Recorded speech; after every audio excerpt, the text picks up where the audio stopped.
ang mga kwento ng pag-ibig, kwento ng buhay at kwento ng pag-asa dito sa Barangay Love Stories. Love Stories.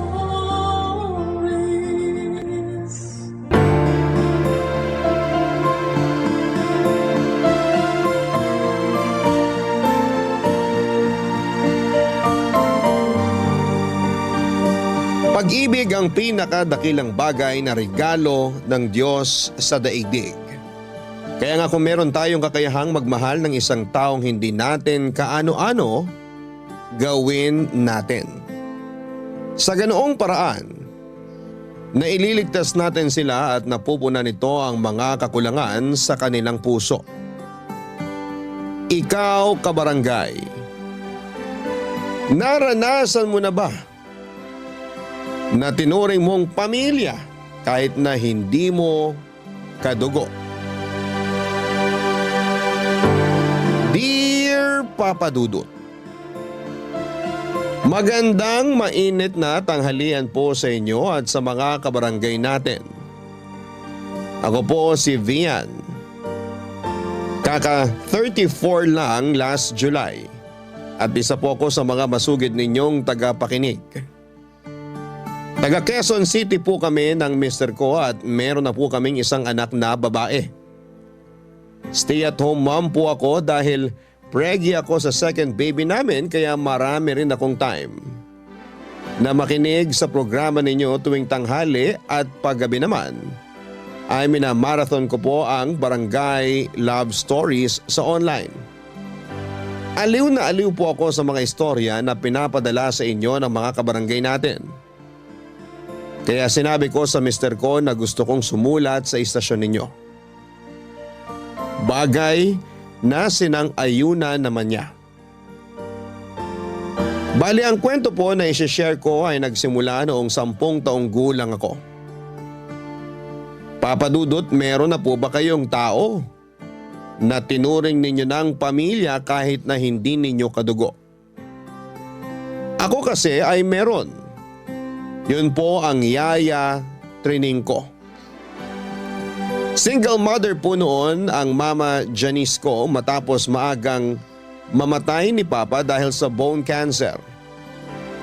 Hindi naman po kami mayaman pero may maliit silang negosyo ng bigasan at iba pang goods sa naipundar sa palengke na pinapatakbo ng mama ko. Doon po kami kumukuha ng pera para sa pag-aaral ko, pagkain namin at pambayad sa mga bills. Sabi ni Mama, mahalaga raw po ang business namin na yon dahil yun na lamang ang meron kami. Kamuntik na rin po kasi yung mawala nang nagpagamot si Papa. Kaya ginawa po ni Mama ang lahat para maisalba ang tanging kabuhayan na meron kami kahit kapalit noon ang pagkawala niya ng oras at panahon na alagaan ako at magpakananay sa akin. 10 years old po ako nang dumating sa bahay at buhay namin si Yaya Trining. Ang tanda ko'y nasa early 30s siya noon. Mahaba po ang buhok niya, morena ang balat, pango ang ilong, meron po siyang nunal sa baba at may katabaan po siya, Papa Dudut. Pero mabait po si Yaya Trining dahil pinagluluto niya kami. Naglilinis siya ng bahay at inaasikaso niya po ako simula paggising ko sa umaga, pagpasok at pagsundo sa school at hanggang bago ako matulog.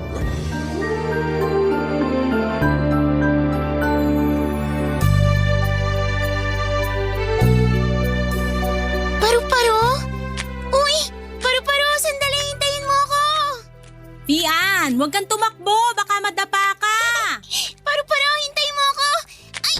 Ay, naku, bata ka. Pian, naku. Halika, tutulungan kitang tumayo, dali. Ayoko sa'yo! Ah, ha? Gusto ko si Mama! Ayoko sa'yo! Ay, kaso wala ang mama mo rito. Ako lang ang nandito. Tingnan mong tuhod mo, may gasgas. Halika na, gamutin na natin bago pa yan ma-impeksyon. Okay po.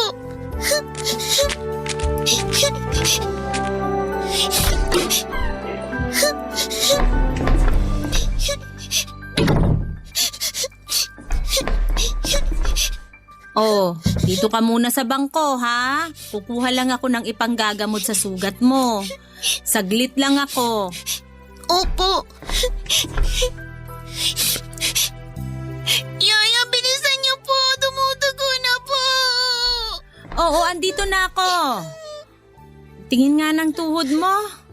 Ay, naku, mapapagalitan tayo ng mama mo pag nakita niya tong sugat mo. Akin na yung tuhod mo. Oh, sandali ah.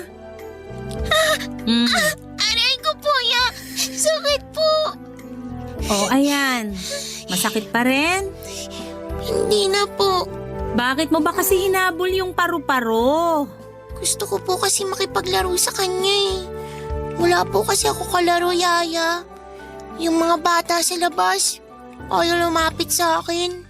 Andito naman ako. Pwede ko makipaglaro sa'yo kung gusto mo. Talaga po? Oo naman. Kaya nga ako kinuha ng mama mo para bantayan at samahan ka. Kaya lang dahil sa gasgas mo, baka mapagalitan tayo nun pareho. Di naman po pinapansin ni Mama kapag may sugat ako. Nung nakaraan, nung matagal na po, wala pa kayo. Sabi ko po masakit daliri ko kasi naipit. Sabi lang niya kasalanan ko raw. Ha? Sinabi ng mama mo yun? Opo, kaya po kapag may masakit, hindi ko na lang po sinasabi sa kanya. Hay. Pero, wag mo na uli gagawin yon kasi nandito na ako. Pag may masakit, sabihin mo sa akin para nagagamot natin. Kasi baka lumala, mas ikapahamak mo pa. Hindi po kayo magagalit? Hindi. Uunahin ko pa ba yun kaysa gamutin ka? Alam ko, bago lang ako rito sa inyo. Pero mabait naman ako. May anak din kasi ko na naiwan sa probinsya. Kasing edad mo rin. Kaya kapag nakikita kita, naiisip ko siya. Bakit niyo po siya iniwan? Mamimiss niya po kayo. Namimiss ko na rin siya pero kailangan ko magtrabaho. Yun yung dahilan ko kaya ko siya iniwan sa probinsya. Hindi po ba pwede doon na lang kayo magtrabaho sa malapit? Pwede naman, pero walang oportunidad dun sa amin. Kaya nakipagsapalaran ako rito sa Maynila. Hindi ko po kayo maintindihan. Hayaan mo na. Mahalaga, nabibigay ko pangangailangan niya kahit nandito ako sa malayo. Sigurado po na masaya naman siya kahit malayo kayo kasi alam po niya love niyo po siya. Ako kasi, hindi ko maramdaman na love ako ni Mama. Lagi po siyang busy. Wala na po siyang oras makipaglaro sa akin. Siyempre, love ka rin ng mama mo. Baka hindi lang siya katulad ko na laging sinasabi sa anak ko na mahal ko siya pag nag-uusap kami sa cellphone. Pero alam ko, mahal na mahal ka ng mama mo. Tapos, love din kita para dalawa na kaming mahal ka. Okay ba yon? Opo! Thank you po sa paggamot ng sugat ko, Yaya. Walang anuman. Gusto mo pa bang maglaro? Tara, dali! Para hindi mo na hinahabol yung paru-paro. Yay! Sige po, tara na po! Oh, dahan-dahan lang. Huwag kang tumakbo, baka madapa ka na naman.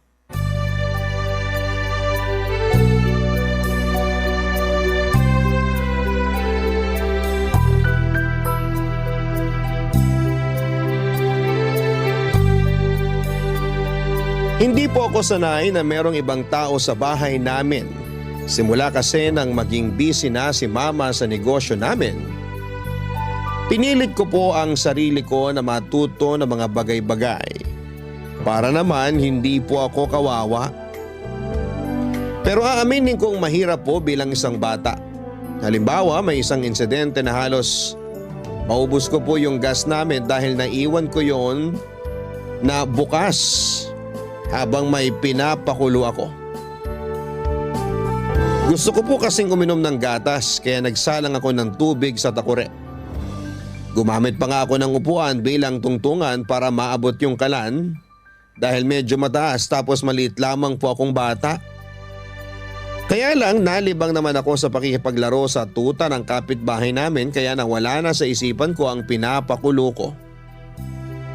Noong time na yon ay dumating si mama galing sa palengke tapos nakita niya yung nakasalang na halos nag-evaporate na sa hangin yung tubig. Kaya galit na galit po siya sa akin, Papa Dudut. Hindi ko po yun makakalimutan kasi tinawag niya akong pasaway na bata at nagmamarunong. Kaya nga hindi na ako nagtaka nang dumating sa bahay namin si Yaya Trining. Tubong La Carlota City sa Negros Occidental po si Yaya Trining, Papa Dudut. Malumanay po ang boses niya. Masipag at mabait po siya kaya hindi nakataka-taka na madali niyang nakuha ang loob ko. Pero ang isang bagay na nagustuhan ko sa kanya ay yung trato niya sa akin para na po niya akong anak, Papa Dudut. Sinabi sa akin ni Yaya Trining na meron siyang isang anak na babaeng naiwan sa Negros na nasa pangangalaga ng magulang niya. Kaedad ko lang din po, 10 years old ng panahon na yon. Bale, lumuwas po siya ng Maynila para makipagsapalaran. Sa ilang taon niya rito ay marami na siyang napasukang trabaho tulad ng pagiging serbedora sa karinderya, tendera sa bakery at siumayan, sales lady sa ukay-ukay at paggawaan ng cellphone at kung ano-ano pa. Inirekomenda lamang siya kay mama ng ninang ko ng isang beses ay nabanggit sa kanya ni mama na naghahanap kami ng makakasama sa bahay. Sakto na nagsara yung cellphone shop na pinapasukan ni Yaya kaya agad niya pong tinanggap ang trabahong inalok sa kanya ni mama. Simula noon ay para na ako nagkaroon ng ikalawang nanay sa katauhan ni Yaya Trining.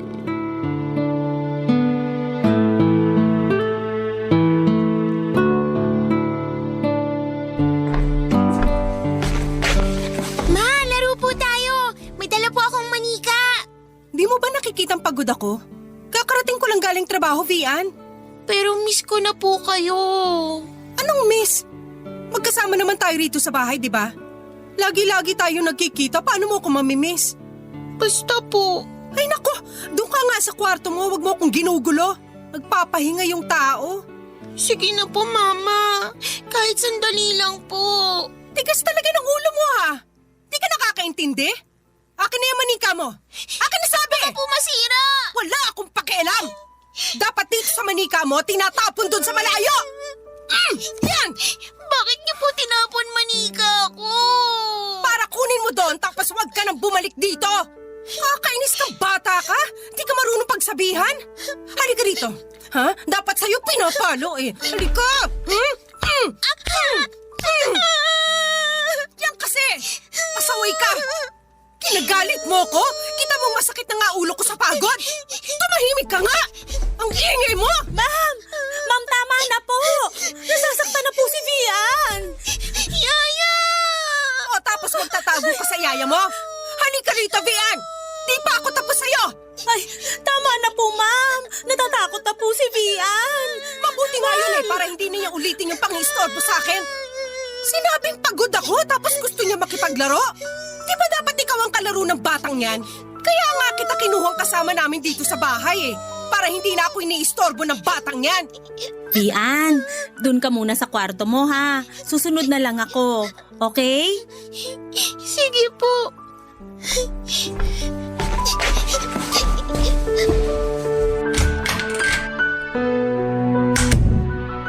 Ayan, wala na si Vian. Ma'am, gusto niyo po bang ikuha ko muna kayo ng tubig? Sige, kanina pa ako uhaw na uhaw. Sige po. Napakapasaway na bata. Pagod ka na, dinadagdagan niya pa.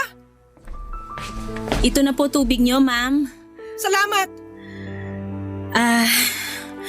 Ma'am, tungkol po dun sa nangyari kanina, naglalaro po kami ni Vian sa kwarto pero nung narinig niya yung pagdating niyo, sabi niya po gusto raw po niya kayong makalaro. Ma'am, namimiss na po kayo ng anak niyo. Pero pagod nga ako. Mas gugustuhin ko na lang magpahinga kaysa makipaglaro sa kanya. Tsaka wala ba siyang kasawaan sa laro na yan? Maghapon na nga kayo naglalaro, idadamay niyo pa ako. Pero wag niyo naman po sanang paluin si Vian.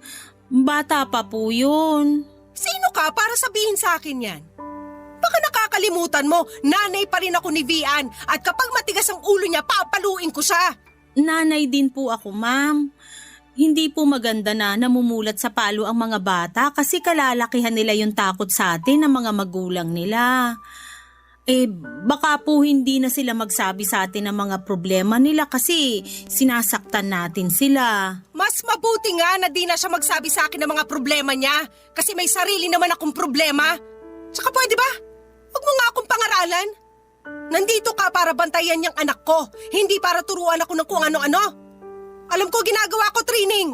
Sana alam mo rin kung ano lang ang trabaho mo. Huwag kang intrimidida. Sorry po, ma'am. Sorry ka dyan. Pareho nyo nang sinira ni Vian ang gabi ko. Pag-untugin ko kayo eh. Nako, makapasok na nga sa kwarto at makatulog. Nakakainis kayo? Hindi na po ba kayo kakain? Hindi na, busog ako. Huwag kayong maingay na dalawa, ha?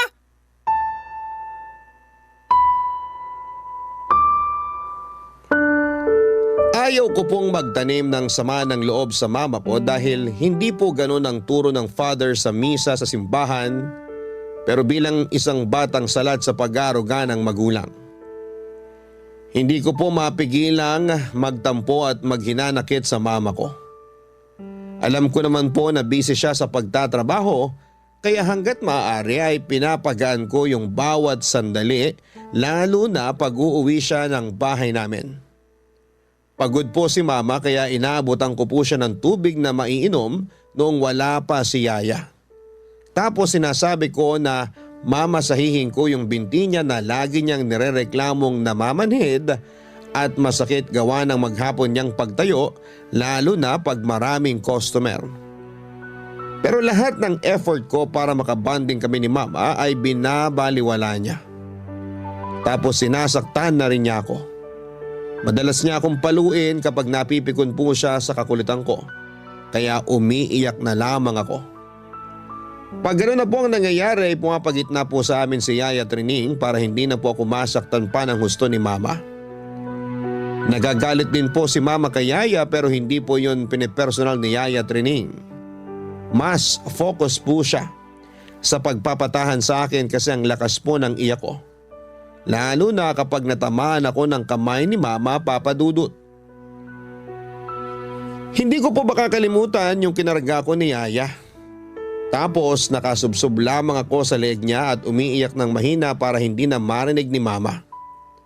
Nagagalit po kasi siya sa ingay ko. Kapag nahihimasmasa na po ako at tumatahan na ay nanonood kami ng cartoons o di kaya ay naglalaro kami ng board games. Tapos may mga araw po na ginagawan ako ni Yaya Trining ng dessert na gawa sa balinghoy o cassava na sikat daw sa probinsya nila. Unti-unting napupunan po ng pag-aaruga ni Yaya Trining ang puso kong salat sa pagmamahal at atensyon na mula sa sarili kong ina. Kaya naman masaya po ako, Papa Dudut. Barangay Love Stories. Barangay Love Stories.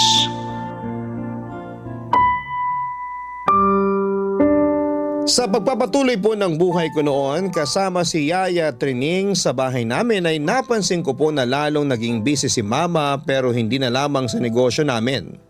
Dahil nagka-boyfriend na po siya. Hindi lang po isa, Papa Dudut, kundi marami pong nakarelasyon ng mama ko sa loob ng halos 3 buwan. Hindi po niya sa akin pinapakilala yung mga nagiging boyfriend niya.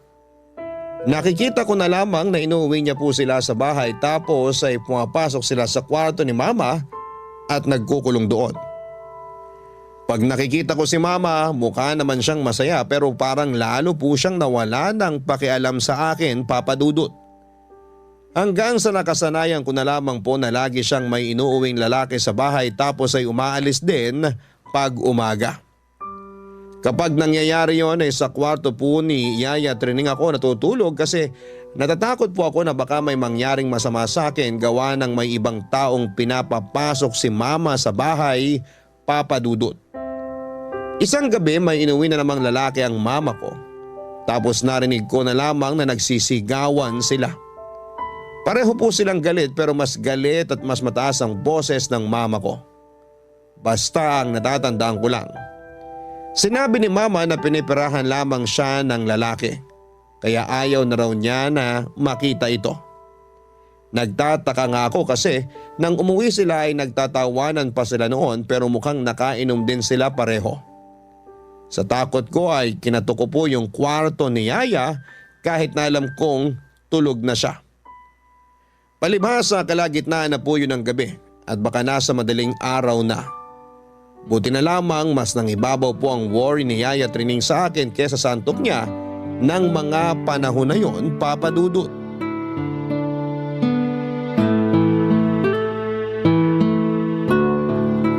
Hala, Yaya. Hindi ko pala kasama yung manika ko. Naiwan ko sa kwarto kasi nagmamadali na ako pumunta dito. Gusto mo bang kunin ko? Huwag na po. Huwag niyo po ako iwan dito, Ya. Ay, sige. Alam ko na.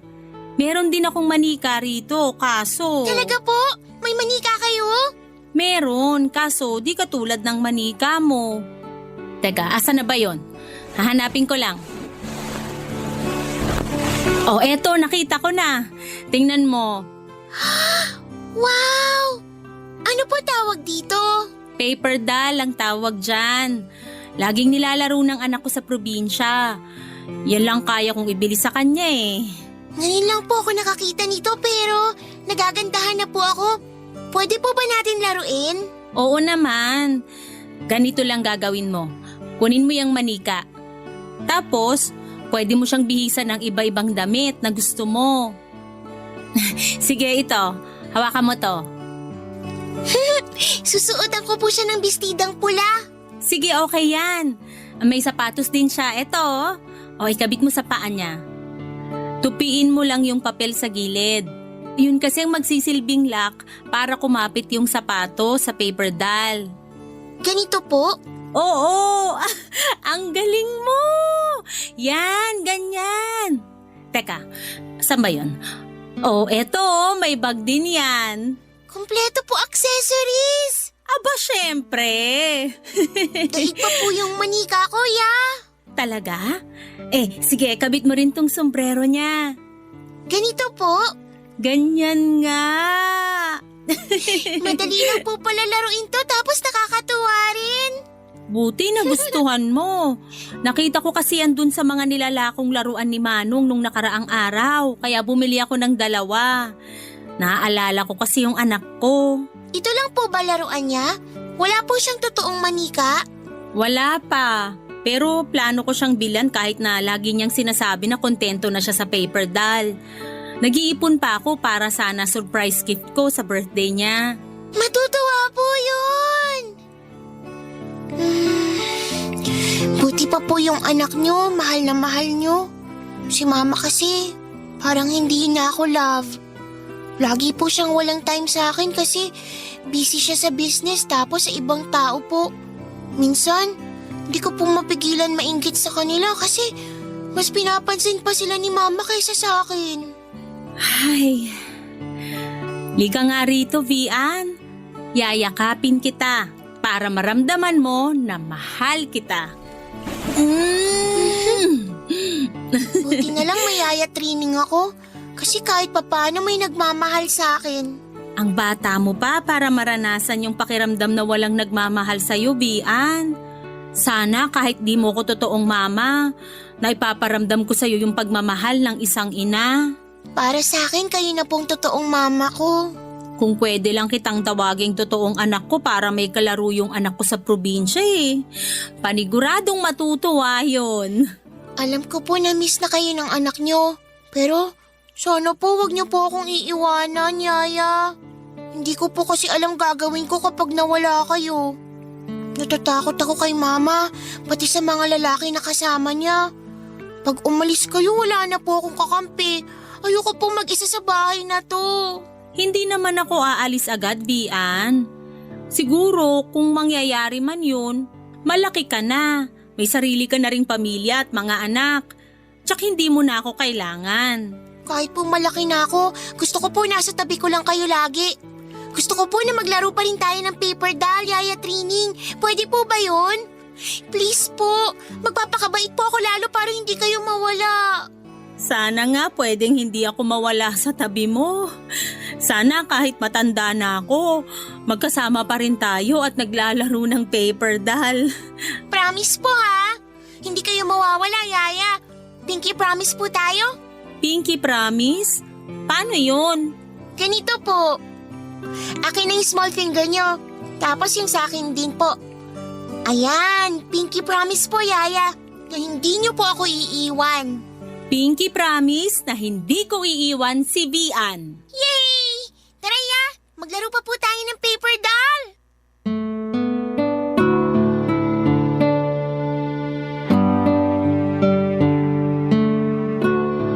Kahit na malaki ang pagkukulang sa akin ni Mama, napunan po yun lahat ni Yaya Trining. Para sa akin ay siya na po ang totoong mama ko dahil sa kanya na ako lumaki.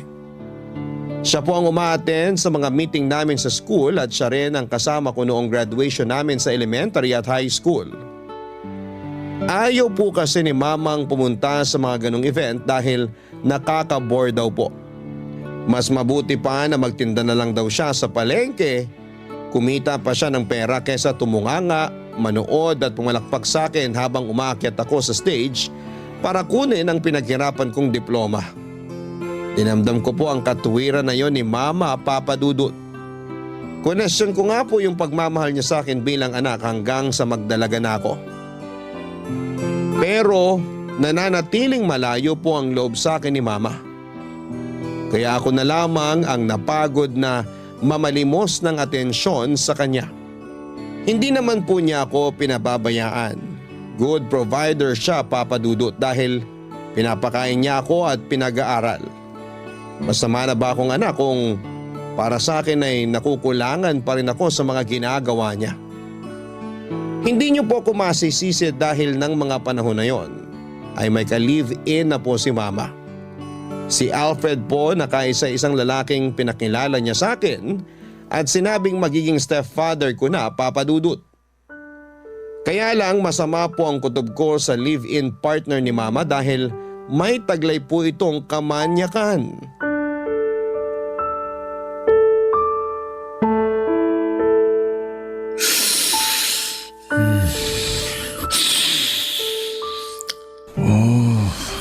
Bango-bango mo talaga. Tito? Tito, ano pong ginagawa niyo? Ba't nandito kayo sa kwarto ko? Tsaka, wag po! Anong wag po? Wala pa naman akong ginagawa sa'yo ah. Kung makasigaw ka dyan, akala mo inaano kita. Ano nga pong ginagawa niyo rito? Na-miss lang kita. Masama ba yun? Gusto ko lang makipagkwentuhan sa'yo, makipag-bonding, ganun. Napapansin ko kasi na ang layo-layo na ng loob mo sa akin eh. Bakit mo ko iniiwasan eh, nakatira tayo sa isang bubong? Hindi maganda yun. Pangit yung ganun. Umalis na po kayo, please po. Huwag niyo po akong gawa ng masama. Hindi kita gagawan ng masama, kaya bakit takot na takot ka? Kung may gagawin man ako, sigurado masasarapan ka. Ha? Dalagang-dalaga ka na talaga. Uy! Tumigil ka nga! Ingay-ingay mo! Ano ba? Tumigil ka sa pag-iyak mo kundi lalo kitang sasaktan! Hoy! Anong ginagawa mo sa alaga ko? Kaya sa Clara! Walang diya ka! Umalis ka nga dyan! Nakasampa ka pa talaga kay Bian! Tarantado ka! Aray! Hoy! Tumigil ka nga, Trining! Anong nangyayari rito? Bakit mo sinasaktan si Alfred Trining? Mama! Raulo yung babaeng yan, Janice! Sabihan mo yan, baka di ako makapagtimpi dyan! Ano ba kasing nangyayari rito? Trining, tinatanong kita. Ma'am, yan si Sir Alfred po! May masamang ginagawa sa anak niyo! Ano? Di totoo yan! Janice! Huwag ka maniwala sa katulong. Katulong lang yan. Ano alam yan? Ma, totoo po yung sinasabi ni Yaya. Pinasok ako sa kwarto ng lalaking yan tapos plano niya akong gasahin. Hoy, V, ano ni pinagsasabi mo? Bawiin mo yung sinabi mo. Sumigaw po si Vian. Humihingi siya ng saklolo, ma'am. Kaya napatakbo ko sa kwarto ng anak nyo. Tapos kitang-kita ko po na nakasampa sa kanya si Sir Alfred. Hoy, Lucaret! Sinungaling kang babae ka. Wala akong pinagagawang masama sa inyo. Janice, huwag ka nagpapaniwala sa dalawang yan. Gumagawa lang sila ng kwento kasi gusto nila akong siraan sa'yo. Ma, hindi kami nag-iimbento ni Yaya. Si Tito Alfred po ang may gustong gawing masama. Tumigil na nga kayo! Paano magagawa ng tito mo yan ay mabuting tao siya? Oh, kita nyo na? Huwag kasi kayo gumagawa ng kwento. Kakapal na mukha nyo. Saka ako pa talaga palalabas sa inyo masamang tao? Ako pa? Eh ikaw nga training, inaakit mo ako eh. Ha? Anong pinagsasasabi nyo? Huwag ka na magmaang-maangan. Alam ko na may gusto ka sa akin. Lagi kang nagpapakyut kapag nakikita mo ako. Huwag ka na magkunwari, para kang tanga. Tsaka, di ba Janice, napapansin mo rin yun? Ikaw pa nga nagsabi sa akin nun eh. Ay, ma'am! Hindi po totoo yan! Mama, nagsisinungaling po si Tito. Wala akong pakialam! Lumayas ka na ngayon sa bahay namin training bago pa kita kalad ka rin sa labas! Pero ma'am! Umalis ka na sabi! Habang kaya ko pa magpigil! Pinagkatiwalaan kita? Pero para lang pala ako nag-aalaga ng ahas na tutuklaw lang sa akin? Ma, please makinig po kayo. Huwag niyo po paalisin si Yaya. Wala po siyang ginagawang masama. Tumahimik ka na, Bian! Baka gusto mong palayasin din kita sa pamamahay ko! Mama naman. Ay, alam mo training, kung ako sa'yo, umalis ka na lang kasi. Masyado na masikip tong bahay para sa ating apat. Yaya, huwag ka umalis. Huwag mo po ako iwan dito.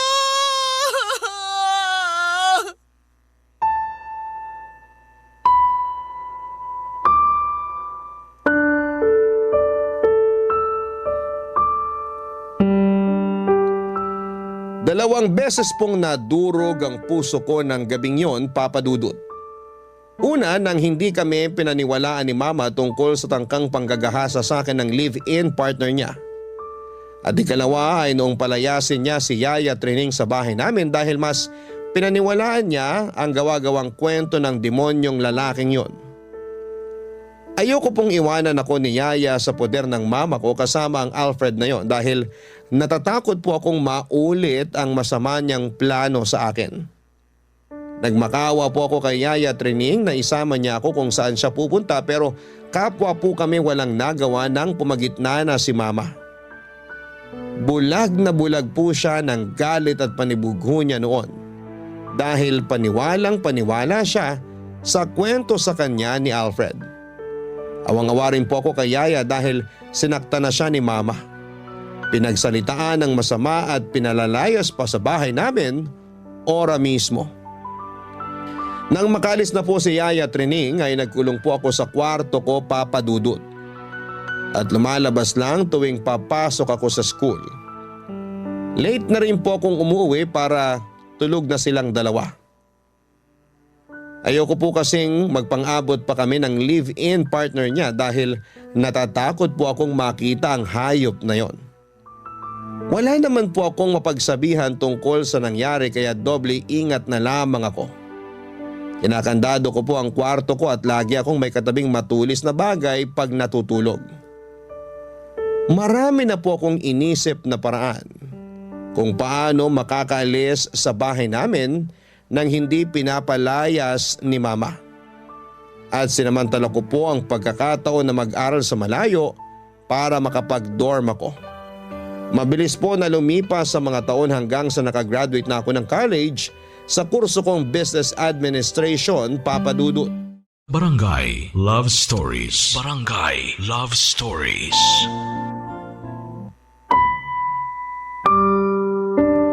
Pero bago po ako makapagtapos ay marami pa pong nangyari sa pamilya ko ng panahon na yon, Papa Dudut.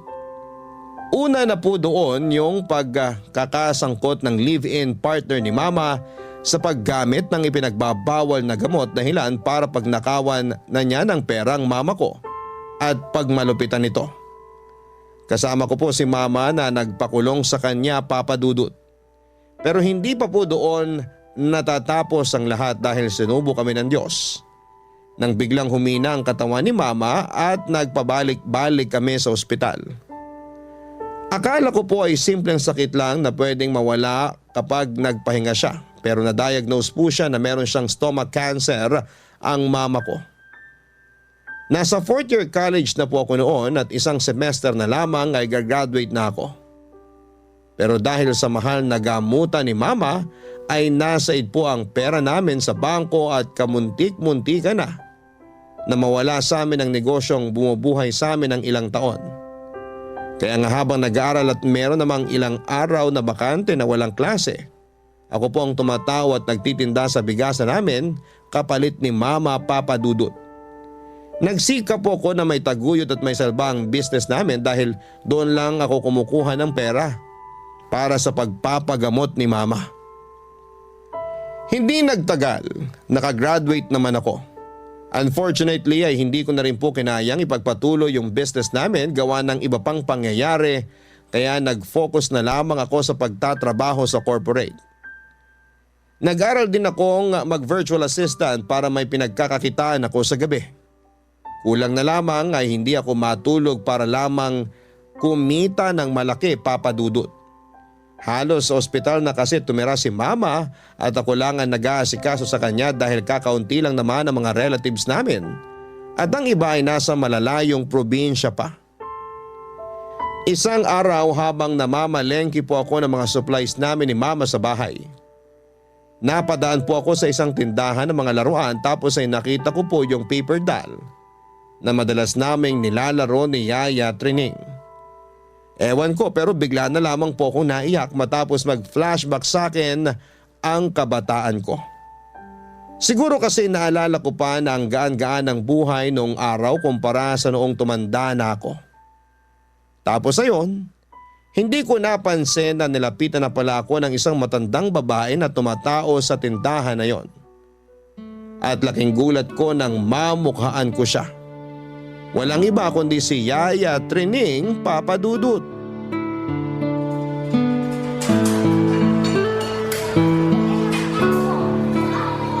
Wian! Ang laki-laki mo na tapos lalo ka pang gumanda. Yaya talaga. Bulera pa rin po kayo. Hindi kita binobola, no? Kamusta ka na ba? Mabuti po. Graduate na po ako sa college ya. Tapos, ilang taon na rin ako nagtatrabaho. Ganun ba? Maalala ko pala. Yung dati niyong bigasan, bakit iba nang tumatao? Hindi na ba nagtitinda mama mo? Hindi na po.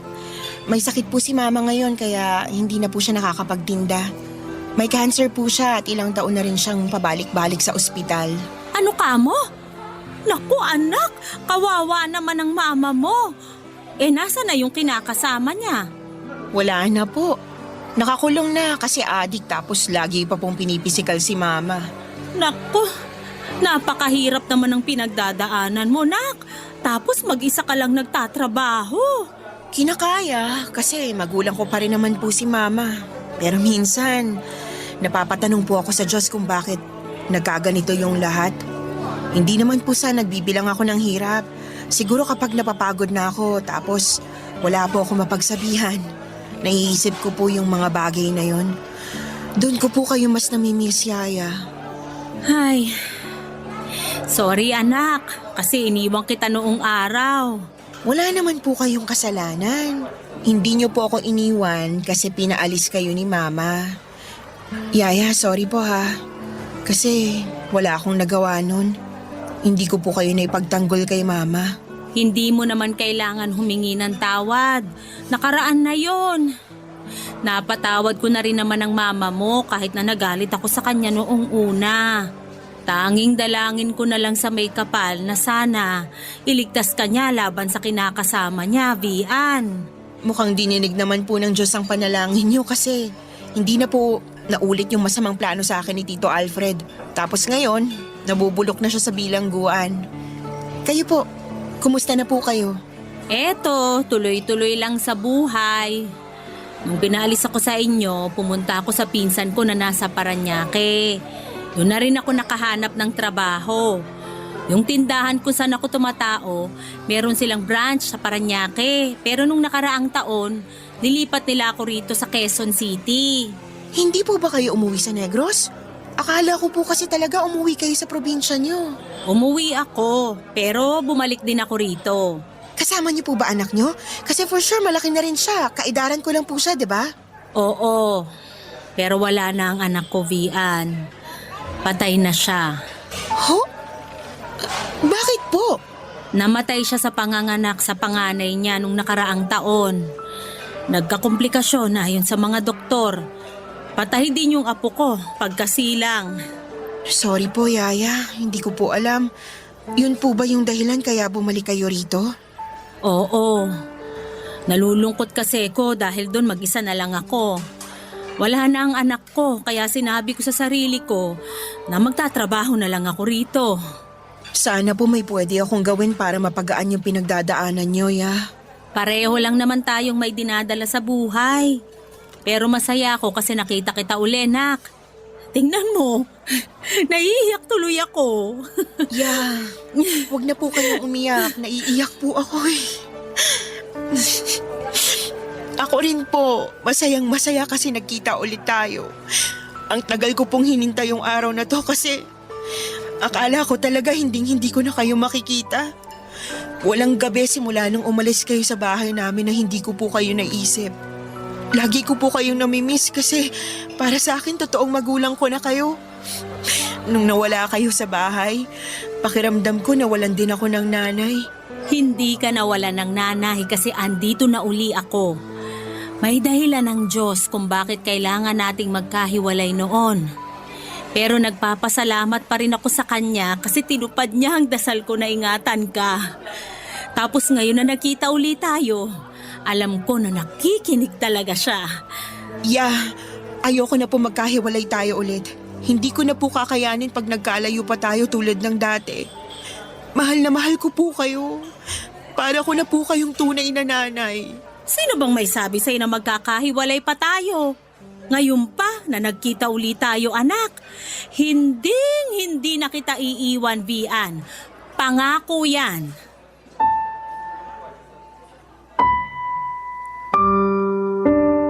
Wala pong pagsidla ng saya na nag-uumapaw sa puso ko nang makita ko si Yaya Trining sa palengke ng araw na yon.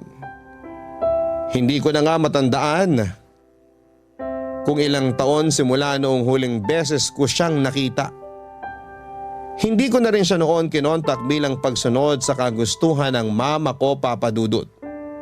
At kahit masakit sa kalooban ko, kumbagay nag-move on na lamang po ako sa buhay namin na hindi siya kasama pero walang araw at gabi simula noon na hindi ko siya naaalala.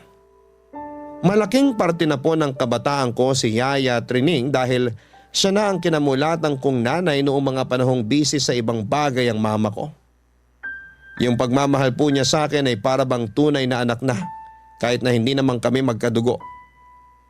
Hindi ko po makakalimutan yung mga panahong kinakwentuhan niya ako ng mga kwentong bayan bago matulog. Yung sabay kaming kumakain ng cassava cake na pinagtulungan naming gawin. Yung paghahatid sundo niya sa akin sa school at pagpalakpak ng malakas noong graduation day ko kasi proud na proud daw siya sa akin. At higit sa lahat ay yung paglalaro namin ng paper doll. Mahal na mahal ko po si Yaya Trining. Pero kaakibat po ng saya ng muli naming pagkikita ay labis na lungkot naman matapos kong malaman na namatay na pala ang kaisa-isa niyang anak. Wala na siyang kasama sa buhay, Papa Dudut. Tapos nagkataon na nagsara ang tindahan na pinagtatrabahuhan at nagbawas ng empleyado kaya nawala ng pagkakakitaan si Yaya Trining. Doon ko na po naisip na kupkupin na lamang ang taong nagmahal at nag-alaga sa akin simula pagkabata at kunin na rin kasama ng mama ko. Malaki pong kaginhawahan simula nang bumalik si Yaya Trining sa buhay namin dahil mas nakakapagtrabaho po ako ng matiwasay at walang ibang inaalala, Papa Dudut. At kahit hanggang sa dumating yung araw na kinakatakutan ko, Walang iba kundi noong namatay si mama dahil sa mga komplikasyon ng sakit niya, ay hindi po ako iniwan ni Yaya Trining. Tinupad po niya ang pangako niya sa akin.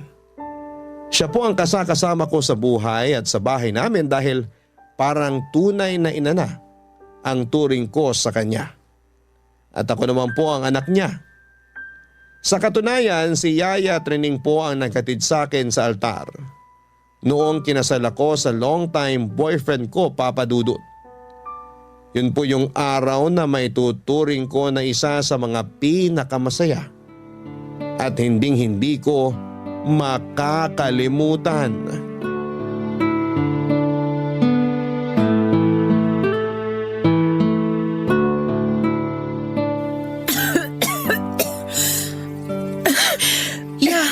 Parang lumalala pong ubo niyo ah. Gusto niyo ba magpatingin na sa doktor?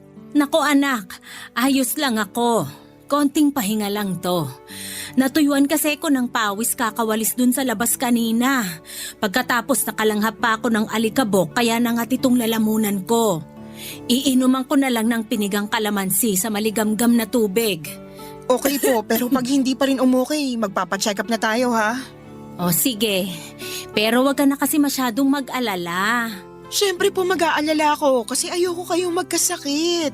Wala na nga po si mama tapos may mangyayari pa po sa inyong hindi maganda. Hindi ko na po kaya kung pati kayo iiwan ako, ya. Hindi pa naman ako aalis, nak. Malakas pa ako at gagaling din ako. Ubo lang to. Saka gusto ko pang makita yung magiging apo ko sa'yo.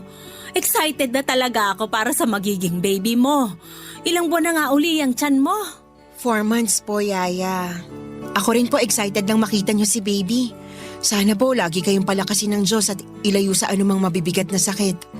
Para po humaba pa ang buhay niyo. Lahat tayo, nak, ang sana iligtas at ingatan ng may kapal. Yaya, salamat po ha. Salamat saan? Sa lahat-lahat. Thankful na ako nung dumating kayo sa buhay ko nung bata ako kasi pinaramdam niyo sa akin yung mahalin at alagaan na para bang totoo niyo akong anak. Hinding-hindi ko po makakalimutan yung mga pag-aasikaso niyo sa akin. Yung mga bonding natin sa pagluluto ng ulam at paggawa ng paborito nating dessert na cassava. Nung umalis kayo sa bahay, may mga araw na lagi ko pong ginagawa yon.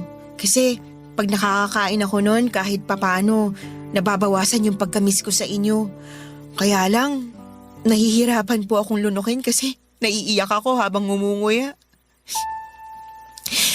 Dati kasi, 2 tayong kumakain nun tapos ako na lang mag-isa. Oh, Vian, huwag ka namang umiyak, nak. Sorry, Yaya. Hindi ko lang po mapigilan. Siguro extra emotional lang din kasi buntis. Naiintindihan ko naman. Pero magkasama na tayo ngayon. Pwedeng-pwede uli nating gawin yung mga bagay na ginagawa natin nung maliit ka pa. Pwede tayong magluto ng mga paborito mong ulam o gumawa ng mga dessert na tinuro ko sa'yo. Lahat yun pwede na nating gawin ngayon, nak. Vian, hindi lang ikaw yung gustong magpasalamat kasi ako rin. Katulad mo, walang araw na hindi kita inisip simula nung umalis ako sa bahay nyo. Alam ko namang matapang kang bata, matyaga, matalino, maabilidad at mabait. Kaya nga yun na lang ang iniisip ko para kahit mahirap na mapalayo sa'yo, nakakahugot na rin ako ng lakas para maipagpatuloy ang buhay. Buti na lang nandyan kayo. Mas kinakaya ko pong harapin ang buhay kasi alam ko kasama ko kayo. Kahit na hindi ko po kayo totoong nanay, yung pagmamahal niyo sa akin parang tunay na anak. Malaking bagay yung pagbalik mo sa buhay ko. Lalo ngayon na nawalan ako ng anak, Vian. Tinutulungan mo kong malagpasan yung malungkot na bahagi ng buhay ko. Kahit kailan, hindi madali para sa isang magulang na mamatayan ng anak na dinala niya ng 9 na buwan sa tiyan niya. Marami ako noong pinagsisisihan. Gusto kong bumawi sa anak ko pero huli na ang lahat. Wala na siya. Kinuha na siya sa akin. Kung nasan po anak niyo ngayon, sigurado, proud po siya na naging nanay niya kayo. Hindi niyo man po siya nakasama ng matagal, na iparamdam niyo naman po sa kanya yung pagmamahal ng isang magulang. Doon pa lang, alam kong sapat na kayo sa kanya. Salamat sa mga sinabi mo, anak. Gumaan ang loob ko. Totoo naman po kasi lahat yun. Marami pong nagiging magulang lang pero hindi marunong magpakananay o magpakatatay sa mga anak nila. Yun po kasi naranasan ko kay mama. Pero nung nagkasakit siya, nagsorry naman siya sa akin at nagkabati kami. Hindi na rin po ako nagtanim ng sama ng loob sa kanya kasi mama ko pa rin siya. Mas nanaig po yung pagmamahal ko at pagpapatawad katulad nung turo niyo sa akin. Mahal na mahal ko po kayo, Yaya. Mas mahal na mahal kita.